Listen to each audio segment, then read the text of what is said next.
Everybody loves to know how 99 percentilers get that score in CAT. But what about people like me who could not crack CAT in the first attempt? And they took 3 attempts to finally get to their dream B school, that is IIM Bangalore. So my journey is nothing like what you see on the posters of these coaching centers. Hi everyone, I am Ruchika Bhartiya, and this story begins in 2015 when I was in my final year at Hansraj College, Delhi University.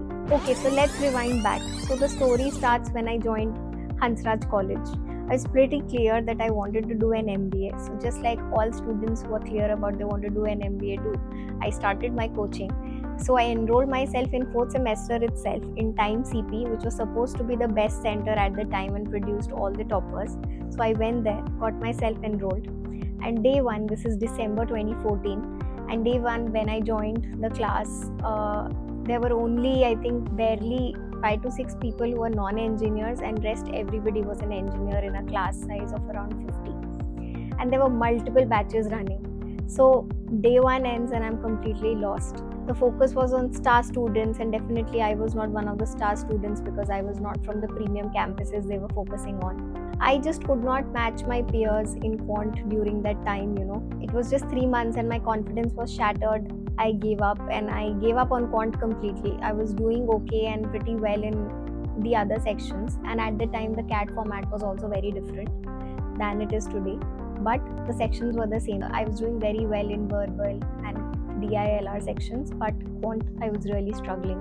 So I tried my best, but I gave up around June, July. My college placements came. I luckily secured my college placement when I sat for Bain in August itself. But I thought that no, let me give it a shot. I worked very hard and I will not let it go. So at least I tried till the end to do something, and then I gave CAT with whatever I knew and whatever I could do. I knew I wouldn't be able to clear it, but I still gave it just to understand the exam and see where I am. And the exam went not as bad as I had expected, and I got a few calls during that time. I got a call from IIM Indore and IIM Shillong, and I converted both of them and secured a seat. But since I had a job offer from Bain, I wanted to experience how an international firm works, and I wanted to get into the world of consulting before I do an MBA. I also thought that this was not my best CAT attempt, and I really wanted to try it once again. So I went ahead and took the job offer. Well, then I thought that okay, let's take the job offer, let's get the job experience, and we'll see what happens. Next year again, I thought okay, I will give my best to CAT prep, but unfortunately that very year I just joined my job and I could not give my all. I gave CAT again that year, but without any preparation and without even looking at the syllabus or anything, just to get the feel of the exam. And I secured really horribly, and I realized that okay, I need to work hard if I want to take this exam seriously. I worked for a year. I was not being able to catch up on my studies along with work because both were very time consuming. So I decided to quit my job and then prepare full time. So I quit my job. I had a very serious study plan with me, and I prepared for 3 months straight, giving my all. I studied for 12 to 18 hours a day with a very strict calendar for myself, and I took around 40 to 50 mocks before the exam. I devised my own schedule around my weakness, strengths, and I did a lot of analysis every time I gave my mocks. I also took supplemental help from different coaching institutes which are online, so that I knew where my weaknesses were and I could hone my weaknesses in that way. I gave more than 40 to 50 mocks, and I crossed 95 percentile in very few mocks, but I did not let myself get demotivated. I kept trying and kept working hard for the next mock. I kept assimilating everything that I was doing wrong so that I knew what not to do the very next time. I gave my best, I tried everything, and then the D-Day came. I was well prepared. I had given a lot of mocks, and I was confident that despite not getting the score that I wanted in mock, I was very well prepared that okay, I have prepared a lot of questions and there is no surprise that CAT can throw at me right now. On the D-Day, I stayed calm. I was in a very clear state of mind and with a lot of focus. I told myself that this is the best attempt ever that I'm going to give, so this is it.